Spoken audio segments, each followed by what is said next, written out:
कि एक्चुअल में सीयूटी है तो है क्या, इसका सिलेबस क्या है। तो ये 3 सेक्शन में डिवाइड करके हमें देखना पड़ेगा। क्यों देखना पड़ेगा? सेक्शन 1, सेक्शन 2 और सेक्शन 3। सेक्शन 1 के अंदर लैंग्वेज के पेपर को रखा गया है। अब सेक्शन 1 2 पार्ट में डिवाइड है, देख रहे हो आप लोग यहाँ पे, ए और बी में।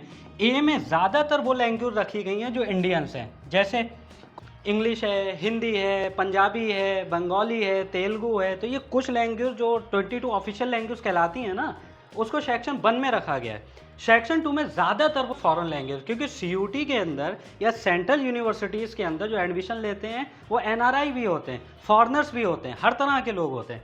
तो सेक्शन 1 का एक टेस्ट देना पड़ेगा, वो लैंग्वेज का होगा। ज़्यादातर बच्चे इसमें क्या चूज़ कर लेते हैं? इंग्लिश कर लेते हैं। अब इनका अपने आप में एक सिलेबस है, इसका प्रॉपर एक अपना सिलेबस है, और सिलेबस इसका जब करेंगे तो अगले सेक्शन में जाके हम इसको डिवाइड करके उसको तोड़ के देख लेंगे। फिलहाल के तौर पर आप ये जानो कि एक पेपर हमें देना है लैंग्वेज का, जो सेक्शन 1 में आएगा। दूसरा, सेक्शन 2 के अंदर क्या आता है? डोमेन सब्जेक्ट आते हैं। जैसे फॉर एग्जाम्पल बीएससी हमें फिजिक्स से करना है तो डोमेन सब्जेक्ट फिजिक्स भी हो सकता है। साइंस के डोमेन सब्जेक्ट कौन कौन से हो सकते हैं भाई? फिजिक्स हो सकता है, केमिस्ट्री हो सकता है, मैथ हो सकता है, बायोलॉजी हो सकता है। और ऐसी ह्यूमैनिटीज़ के सब्जेक्ट आते हैं। ह्यूमैनिटीज़ के अंदर हिस्ट्री है, ज्योग्राफी है, पॉलिटी है, इकोनॉमिक्स है। तो इस तरह से हमें जिस कोर्स में एडमिशन लेना है, यूनिवर्सिटी की क्या डिमांड है, उस हिसाब से हमें इसमें सब्जेक्ट को चूज करना पड़ता है।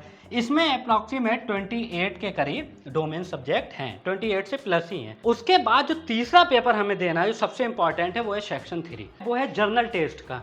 जर्नल टेस्ट में क्या क्या आएगा? एक तो आएंगे हमारे सिविक्स के सब्जेक्ट, कौन कौन से होते हैं? हिस्ट्री है, पॉलिटी है, ज्योग्राफी है, इकोनॉमिक्स है।